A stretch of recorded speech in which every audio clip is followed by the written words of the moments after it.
So first of all, thank you very much for agreeing to do this interview with us, to participate in this project, oral history project that documents Latino life in the state of Ohio. Thank you. Today is June 23rd, 2015. Could you give us your full name, please? Marie Libas. Okay. Where were you born and where did you grow up? I was born right here in Lorain, Ohio, onto South Lorain, what we call South Lorain, and where a lot of Mexicans and the Puerto Ricans lived. And my father brought us over to the east side of Lorain in 1951, right here by the lake. Okay, great. What was your childhood like? My childhood was very, well, being raised by the lake. Every day we went to the lake, to the beach, had fun in the water. That's what I remember a lot of. I have 4 other siblings that were there in the house. And so I grew up in a wonderful area right here at the mouth of Black River and Lake Erie. And it was really great. Now, if we're talking about Latino life, I was treated as a second-class citizen in school. My siblings came from Texas, from Malakoff, and they did not know English a lot. So then my father started on a campaign of speak English in the house. So I didn't know much Spanish when I was 5 years old, but I knew my English. And I went to school. And of course, most of them were white people, a few blacks. Only, I think on this side of town was only one Puerto Rican family. So we were the only Mexican family, there were one Puerto Rican family. And so we're all treated as second-class citizens. I remember one girl, a Catholic girl from school, was always harassing me because I had brown skin. And as a child, I was much darker than I am now, always out there in the lake playing. So she was always harassing me. Finally, after about 5 days of this, I slapped her. And she cried and I cried, because I'm not a violent person. But even through onward to 7th grade and through junior high, it was still pretty much the same. I was treated like a second-class citizen. And it got better in high school. Because once you're in high school, everybody's going there. And so you've got the Mexicans from the South Lorain, Puerto Ricans from South Lorain, they're all in there. Everybody's in there at Lorain High School. So it's a lot better. Your heritage is Mexican. Yes. What traditions did your family try to keep alive in your family? I would say a lot of family contact, because my father's siblings, they went to Chicago instead of coming to Lorain. He had another brother in West Virginia. So it was a lot of family. He went to see them a lot. They came to see us a lot. And especially my grandma would come from Chicago, and she'd come here and stay for a good 5 months at a time. So it was a lot of family, tamale making at Christmas time, of course. My mother made the abuelas every New Year's Eve. That was tradition for her. And things like that. Going out and having fun, but of course not expensively, you know, going to Cascade Park. And What year did your dad move here? 1951. Oh, from Texas? Yes. He came in 40 when about 40 or 50 families came up at one time from Malakoff. So was it in the 50s, you said? 40. On the 40s. 1940. 40, 41. So you've got, like I said, 40, 50 families in Malakoff working the coal mines, and the coal mines petered out. And you've got about 30 of them coming up here. So they all knew each other down there, and they were becoming comadres and compadres of the children. And you got all these people coming up here. It is so unique. I think it's so unique. And they're cousins and their in-laws and compadres, and so we have a lot of, I only have 2 other families here as cousins, but my cousins, the Hernandez family, they've got about 5 different families that are here, and cousins. They all came during that time? Yes, they all came 40, 41, settled in South Lorain to work in the steel mill. Were your parents married when they moved here? Mm-hmm. Okay. Yeah, and they had 5 children, 3 children already, and then 3 here in Lorain. Great. What stories do you feel are part of your family history of growing up? What did your mom or your dad used to tell you growing up? Let's see. Well, my parents, of course, my mother's mother and father were very strict, and you couldn't even talk to a guy, So they were very strict. And I'm told that in the little town where they're at, and I find this is common, I've found out it's common in Mexican little towns, that they allowed the youngsters, teens, to go to the town square and check each other out, more or less, So girls are going in one circle, the guys in another, and you're just kind of checking each other out. They allowed this because it was under supervision.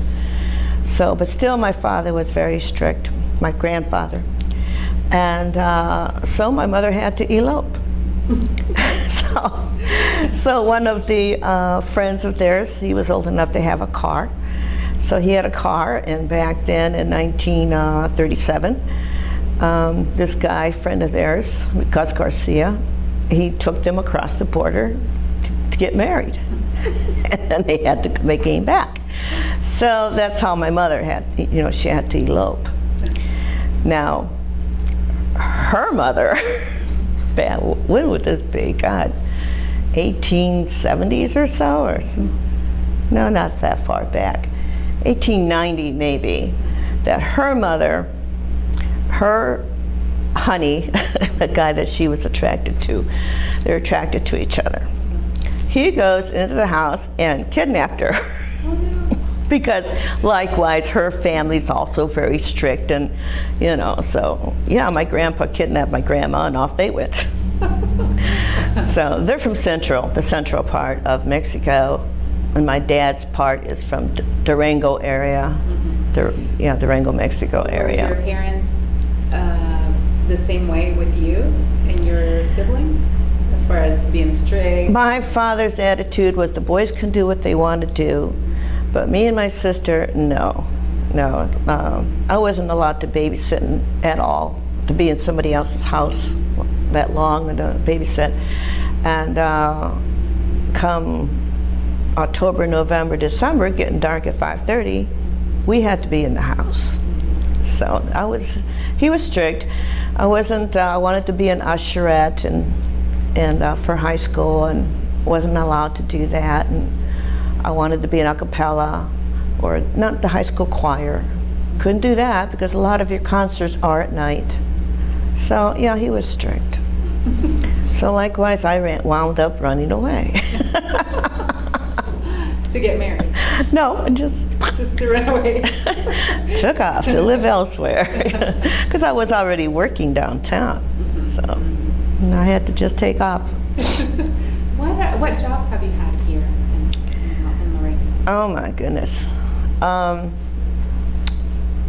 I started my bookkeeping career, I would have to say, shortly after high school. Was right downtown at a big 7-part department store here on 6th Street downtown, and I started as a clerk, and somehow somebody saw my bookkeeping abilities, or how my mind worked, numerical, and they put me upstairs in inventory control and taking some figures and doing columns and things like that. So that started that career there. And then I took off to Texas and lived there for 3 months. And they speak Spanish. And I couldn't. What part of Texas did you go to? I went to Dallas and lived there for 3 months. But right away I got a job in a bank because they considered my high school education as their first year in college. So I got a job real quick in one of the biggest banks in Dallas. But I only stayed there for 3 months and came back. So it's... You didn't like it? I liked it. It's very hot. Yes. It's very hot. And there again, you talk about being ridiculed. They ridiculed me down there for not, they make fun for not speaking Spanish. And look at me funny, like, what part of the country is she from? So it was... It's a cultural shock. Oh yeah, it's a cultural shock. Tell me about your parents. What were they like? What did they do here? You mentioned your dad moved here because of the work at the steel mill. Can you tell me a little bit more about your parents? Well, my dad, he got a job right away. When he came out of the coal mines, he got a job right away at the shipbuilding plant that was right here at the river. And he liked that. He's a welder, so he was welding the ships. And I think, I want to say around 1960, he went to work for the mill to do welding there as well. So he worked the mill until he retired. And so that's, neither job pays a whole lot of money. But like I say, we went to South Lorain first, came over here by the lake in '51. He loved the lake. So we're raised over here, and they stayed there. So that's pretty much, life as the factory jobs go. My mama was always a very sweet, very kind person. I would give the shirt off your back.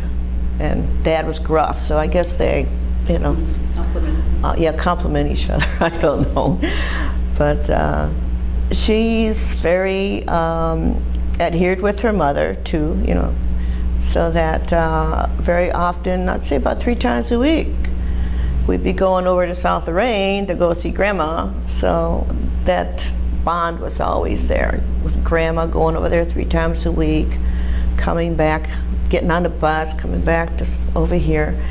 It's about a 4-mile trip from here to South Lorain. So you grew up with your abuela, your mom's mom? Pretty much, yeah, pretty much. And I picked up Spanish from her too, that she would show me these books that, this showed a lot of verbiage and things like sa, si, su, all those 5 different little that you make out of your wordings. But I still never learned to speak Spanish fluently. Yeah. What has been one of the happiest days of your life, or memorable days of being here, or in your life in general? Probably playing in the lake. Playing. Yeah. Memorable, I don't know. Probably my dad taking all of us to Cascade Park, take us for a ride, something inexpensive, but we always loved it. And Daddy said, come on, we're going to go for a ride. So we hop in the car, and very often go to Cascade Park, which is a very unique park, in my opinion, in Elyria. It's got historical value, and it's got a lot of boulders to climb, a lot of trails to get into. It's kind of down in a valley when you're in that area at Elyria. It's only 8 miles away. So probably going to Cascade and playing and climbing the boulders. I mean, those are huge boulders.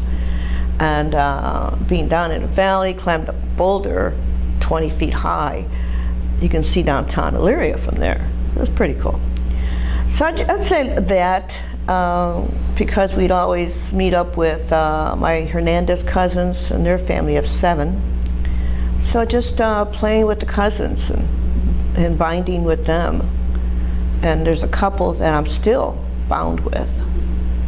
Frank Hernandez, that's in this picture here, is my close cousin, and his sister Rita. What has there been any particularly difficult time of living here? hard because of maybe discrimination and things like that. Was there any other time, and it doesn't have to be discrimination, but was there any other particularly difficult time being here? How does the economy affect you, when it went down here and it hit Lorain particularly hard? Well, I went off to Dayton in the 70s. I was gone in the 70s. But after high school, and I made good grades in high school, but I didn't go to college because we never had the money for that. But I had good grades and really never had a hard time finding a job. Seemed like I always worked, and mostly in the bookkeeping field. Let me think of. But after school, it wasn't bad at all. I mean, you got everybody assimilated by then. The blacks and the Hispanics and Puerto Ricans and everything here, the whites, are pretty much assimilated by that time. That there wasn't much really difficult in finding jobs and things. I mean, me myself, I've had several houses in my own name. I have several little small degrees going to school for my jobs to learn bookkeeping better and more. So it wasn't really difficult after I graduated. What has been your involvement with the Latino community in particular? Oh dear. Let me see if I try to remember. Well, let's see. Since I was gone in the 70s and came back, right away I got involved with Mexican Mutual Society, of which I'm still there after all these years. Still involved, and that started around 1980. And then, so that was my main focus, was helping Mexican Mutual. My sister was involved, my brothers and cousins, and a lot of people that I knew. And we putting on our steak fries and our Cinco de Mayo festivals. And I was very heavily involved with everything. We do decorations for the parade, and what else?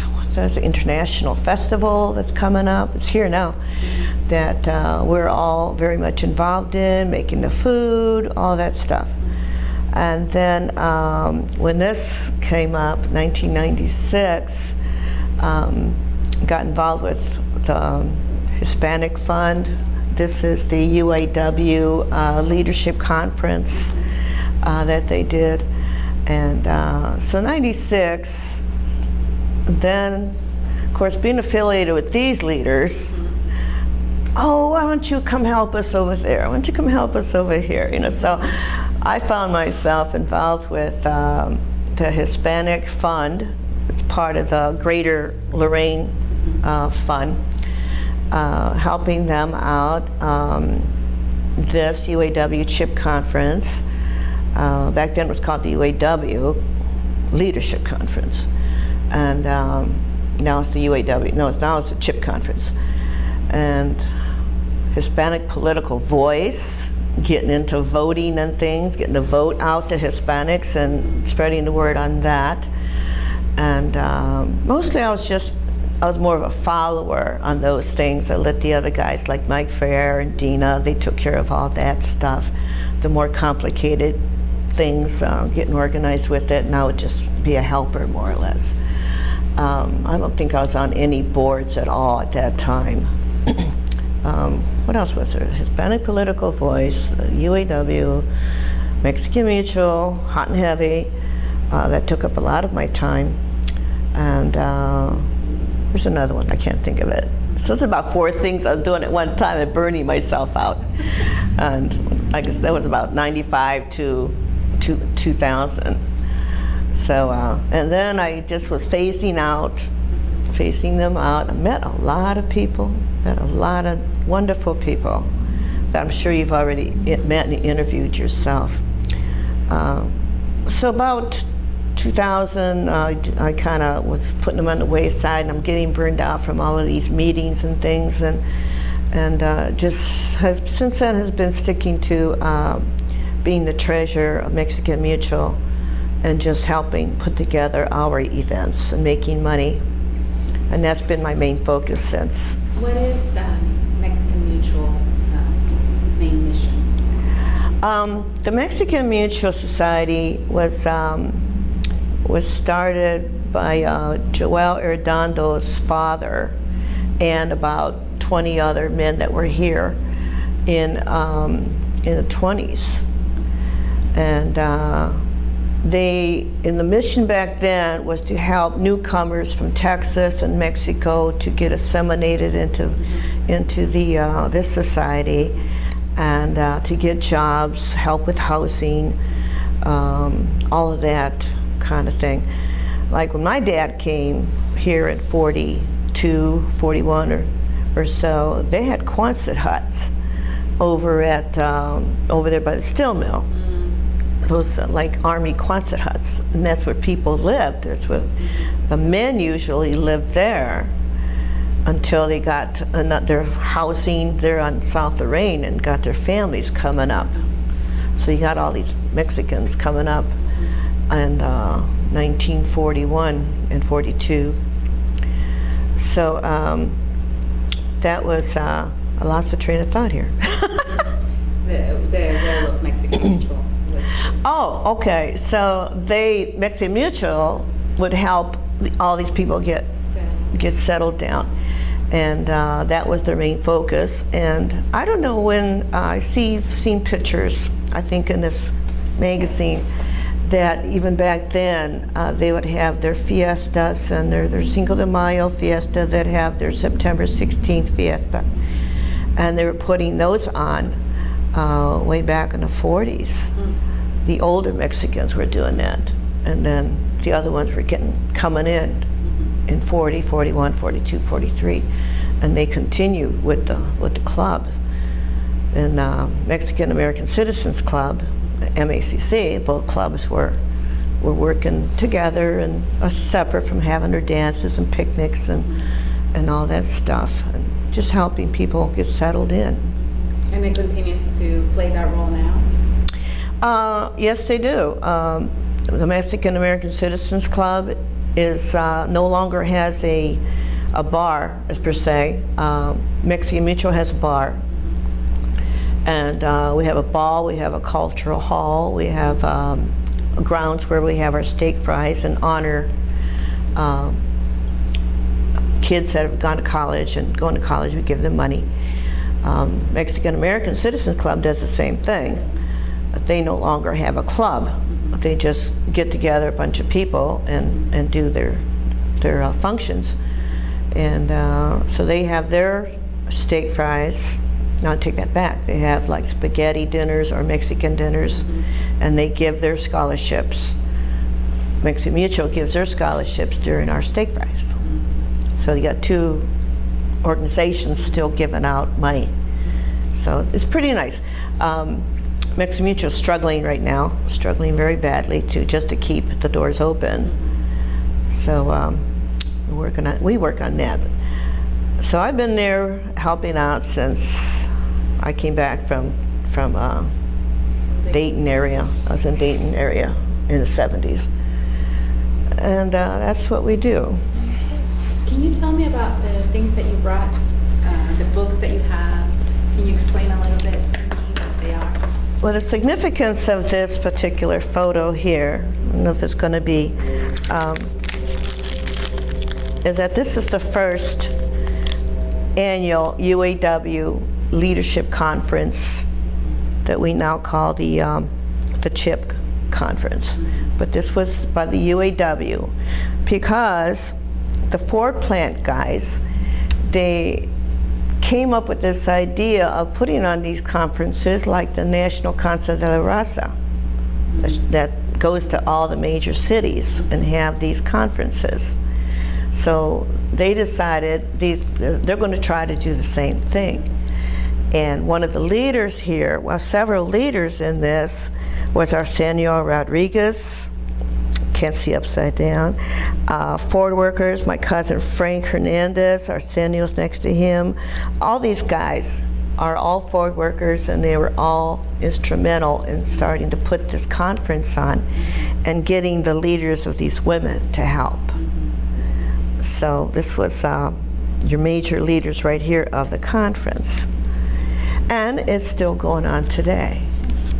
I forget what year we're at, but now the chip people put it on. Because I think the UAW, this Ford, put this on for like, I want to say at least 15 years. And then the chip conference, they took it over. CHIP being the Coalition of Hispanic Issues in Progress. Okay, so they took over putting on this conference, and Michael and Dina Ferrer has been the major part of doing that. I think you've heard this before. But yeah, the Ford workers all involved there. Mr. Frank Jacinto there, he was not a Ford worker. He was already retired, but he's a school teacher, and he was a principal. And there's a school name after him. Yes, because he's the first Hispanic principal in Ohio. So the school is named after him, yes. And he is the author of this book that has both Puerto Rican and Mexican history. And he is the author of this book. This came first, and then the nice green one there. Very sweet, super intelligent Mexican guy. Loved by everybody. They call him La Padrino. I can't say it. I can't roll my R. Padrino. Godfather? Padrino. Padrino. Yeah, they call him that. Oh, great. So you did grow up. Sorry. Gotta cut that part out. Yeah, okay. You mentioned you didn't grow up speaking Spanish, or you don't speak Spanish much? No, like my father wanted us to learn English, because when my 3 older siblings came over, he saw how difficult a time they were having. Learn English. And that was his major thing with us. Did your parents speak Spanish? Yeah. They did. Yes, they spoke Spanish to each other, and then I had to try to understand my grandmas, because they did not speak English. My one grandma from Chicago, she understood, but not everything, but she understood a lot. And but my mother's mother, you had to just try to, how do they say it, gesture, Yeah. hand gestures of what you wanted, or But she was the one that got me on this, started teaching me that the syllables, and the Do you have any children? I have two sons. Did you try to keep some of the traditions, Mexican traditions, alive in their lives? Yes, I did, but with everybody, them basically living among the whites, the güeros, it wasn't easy, and the younger kids are just not interested. But they would go to the International and help out in the booth. They enjoyed that. Both of my sons would go to the International, help us out, and making tacos, you're making burritos, and they're right there, And so were my nephews. Quite a few nephews and nieces would go and participate in our booth and help out the same way. So that was one thing that they would do, and they would go to the Halloween parties and participate in that. And if we had something like a painting job to do at the club, we call it the club, they would help me. Of course, this was when they were like 18, 19. Do you know if they identify themselves as Mexican or Mexican American? No? Mexican American, yeah. Wait, you said something and it reminded me of asking you a question like,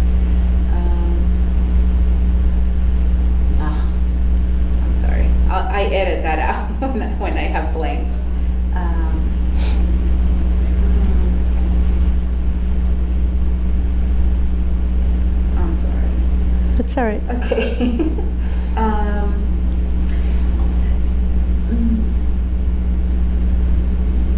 Let's see how do I ask this question. Because your parents were Mexican or Mexican American Tejanos, right? They were Tejanos. Did they ever talk about maybe experiencing resistance because of speaking Spanish or practicing certain cultural, I don't know, traditions? Resistance as? Or discrimination or... Oh, sure. Yeah. Oh, yeah. Being from Texas. Yeah, Mexicans were there first. Yeah, yeah. Oh, yeah. My mother would always tell us the story of how her and her friends would be going to school, and the güeros would be throwing rocks at their feet to make them dance. That was one discriminating story that she likes to tell. And so she got in the habit of always saying, pushing us to be sure you keep everything clean, because you don't want them to call you dirty Mexicans. You know, that was always in her mind. So that's what she had to put up with in Texas as a child. And she was another time she likes to relate that she was on a field trip going to Dallas, and she was sitting there, and somebody said, one person tried to tell her, you have to go sit in the back of the bus. And another person, what are you talking about? She's white. She's not Mexican. What are you talking about? She's Mexican. So there's the two, you know, one person sticking up for her and the other one's, so she says, I'm Mexican. And she's just very light complected. Get in the back. So, you know, so there was a lot of discrimination back then. And I had to put up with some of it. Like I was telling you about the girl and being treated as second class. So I put up with some of it in 1951. So she was always, you know, be clean, you know, don't give them anything to talk about, more or less. She always had that in her brain because she was not treated very well. You have seen many people move to the area from different Latino backgrounds, Mexican, Puerto Rican, and probably other countries or other heritages. What advice would you give to newcomers to the state or to Lorain? To Lorain. I've seen a lot of the Mexicanos because being there at the Mexican Mutual since 1980, being active, and a lot of them were coming over, I want to say in the 85, a lot of them were starting to come over, and of course they discover the Mexican Mutual and start coming to the club, the men, not the women. And let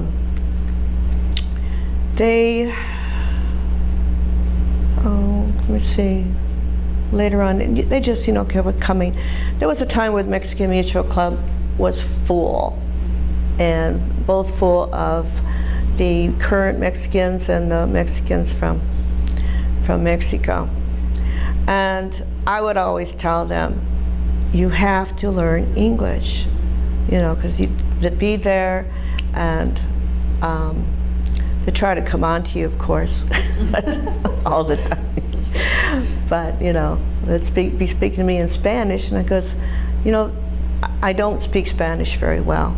I maybe is half, maybe a quarter of it, speak Spanish and half of it. But you have to learn English while you're here. And some of them would, you know, don't have to learn English to get by in my job, blah, blah, blah. But that is the main thing. you come here, you have to learn English. I met a few of the Mexicans that did. They would have a book out, they're doing their vowels and everything else, and really trying, and they're very well, commended for that. And so I have a lot of experience with the Mexicans that come over, and a lot of them did. They did go to school. They would question me and my sister, or how do you say this, how do you say that, and a lot of them just poo-pahed it, So, basic thing, learn English. You have to. And I was learning Spanish from them also, but every time I went to Mexico, which is probably by now about 10 times in my life, I would brush up on my Spanish, because it's not nice that when they put you down, because you don't, your Spanish is crummy, and so people there, across the border, because that's where we went, to border towns, and some of them were, nice and to you and gracious, and other ones would give you a look because you're speaking broken Spanish. So I did my best to learn when I went, and so I learned a lot from these people. Is there anything else you would like to add to this interview that I haven't asked? I don't know, not that I could think of. Currently we're experiencing, I don't know if this matters or anything else, currently the Mexican Mutual is experiencing, or as the Mexicans, they don't want to come to the club anymore. Afraid of getting caught, I don't know, but we try to put on these dances, and we just had a wonderful Tejana music band for Cinco de Mayo. She imitates Elena very well. So I thought, well, this is the second time she's here, and we put out promotions like crazy, but still the Mexicanos didn't come. I don't know why. We're just buffaloed as to why they did not come to that. Afraid of getting caught. I think that's the reason, but just afraid of getting caught or ignoring us. I don't know. Yeah, well, hopefully things get better. Because it is important to come and meet other people and be in community and celebrate. Yeah, because the club is dying. The Mexican Mutual is dying, and I'm not so sure. We keep fighting and fighting to try to keep it open, and but we just don't have the clientele anymore. Our children don't care anymore.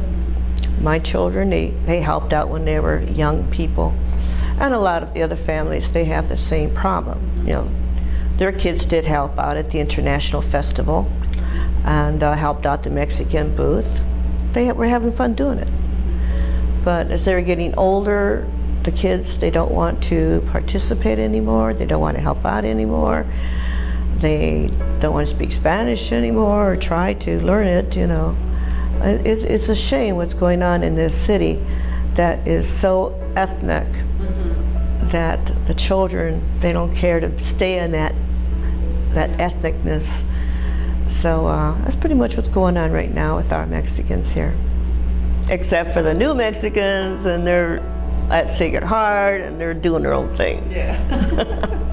I have to go there. I have to go. I've heard Sacred Heart a couple times, so I need to go see that church. The Patronalis Festival's coming up in about 3 weeks, a month. You should come down for that. Yeah, I need to make sure I know when it is. It's almost always the second weekend in July. Okay. Yeah, you must come. The place is full of Mexicans and Puerto Ricans, and they have their food booths going on. It's all ethnic food. It's delicious. They got bands going on. You should come for that. Yeah. Well, thank you so much for this interview. You're welcome.